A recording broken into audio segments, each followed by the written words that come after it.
This channel does not promote any violent, harmful, or illegal activities. All content provided by this channel is meant for an educational purpose only. নমস্কার, স্বাগত আপনাকে আরো একবার টিভি9 বাংলায়। আমি দীপ রয়েছি আপনার সঙ্গে। মর্নিং সুপার প্রাইম টাইমের শুরুতেই যে খবরে নজর রাখবো, আজ থেকে শুরু মাইক্রো অবজারভারদের প্রশিক্ষণ।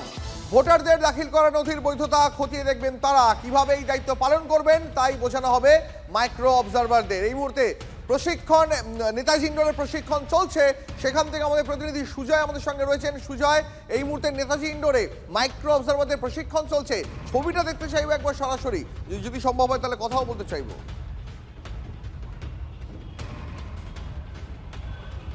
দেখো, এখনো পর্যন্ত তাদের প্রশিক্ষণ যে প্রসেস, সেই প্রসেস শুরু হয়নি। আপাতত যারা মাইক্রো অবজারভার হিসেবে নিযুক্ত হয়েছেন তাদের এই মুহূর্তে রেজিস্ট্রেশন প্রক্রিয়া চলছেন। আমরা দেখতে পাচ্ছি যে এইরকমই একটা কাউন্টারের ছবি আমরা দেখাচ্ছি। পশ্চিম বর্ধমান জেলা থেকে যারা আসছেন, যেসব মাইক্রো অবজারভাররা তারা এখানে আসছেন, প্রথমে এখানে তাদেরকে অ্যাটেন্ডেন্স নেওয়া হচ্ছে। অ্যাটেন্ডেন্স নেওয়ার পর তাদের যে অ্যাপয়েন্টমেন্ট লেটার, সেটা দেখে অ্যাটেন্ডেন্স নেওয়া হচ্ছে এবং তার পরবর্তীতে তারা ভেতরে চলে যাবে। নজরুল মঞ্চের ভেতরে তাদের প্রশিক্ষণ হবে। মূলত দুটি ধাপের প্রশিক্ষণ হবে। প্রথম অধ্যায় যারা কলকাতা এবং সংলগ্ন জেলা থেকে আসছেন তার পরবর্তী ধাপে দূরবর্তী জেলায় তারা রয়েছেন, তারা আসবেন এবং তাদের সেখানে পরবর্তী পর্যায়ে প্রশিক্ষণ হবে। প্রত্যেক সেশনে 2 ঘন্টা করে রয়েছেন। আমরা একটু চেষ্টা করব, একটু যদি কথা বলা সম্ভব হয়। স্যার, কী জিনিস দেখছেন বা কারা কারা আসছেন? মূলত এখানে নামটা দেখছি কোন জেলা থেকে অ্যাকচুয়ালি আসছে, সেই জেলার আমরা দেখে জাস্ট অ্যাটেন্ডেন্সটা আমরা স্ট্যাম্প একটা কার্ড দেখছি, আর এখানে অ্যাটেন্ডেন্সটা নিয়ে নেওয়া হচ্ছে। আমাদের ট্রেনিং অ্যাটেন্ডেন্স সার্টিফিকেটটা ইস্যু করা হচ্ছে, আর বাকি জিনিসপত্র ওখানে ট্রেনিং হলে বলে দেওয়া হবে। আপনার দেখতে পাচ্ছি পশ্চিম বর্ধমান জেলা, কতজন অবজারভার সেই লিস্ট আপনার কাছে রয়েছে? 162।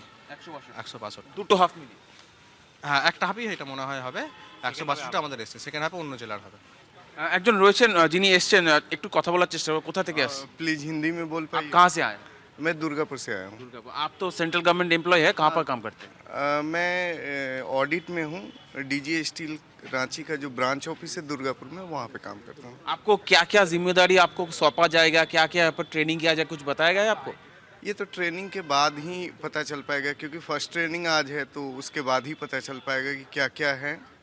और बाकी थोड़ा बहुत नेट पे पढ़े हैं, जो इलेक्शन कमीशन ऑफ इंडिया की तरफ से सर्कुलर्स है, नोटिफिकेशन है, तो वो है।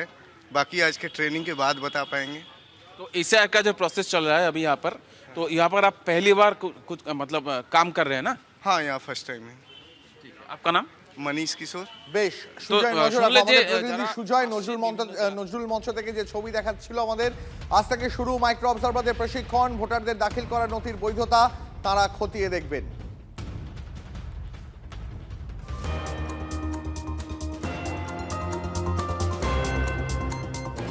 32 লক্ষ ভোটারের নামে শুনানির জন্য নোটিশ জেনারেট করলো কমিশন। 32 লক্ষ আনম্যাপড ভোটারকে শুনানিতে ডাকছে কমিশন।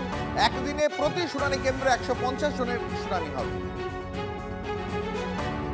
আর একবার জানাবো আপনাদের, 32 লক্ষ ভোটারের নামে শুনানির জন্য নোটিশ জেনারেট করলো কমিশন। 32 লক্ষ আনম্যাপড ভোটারকে শুনানিতে ডাকছে কমিশন।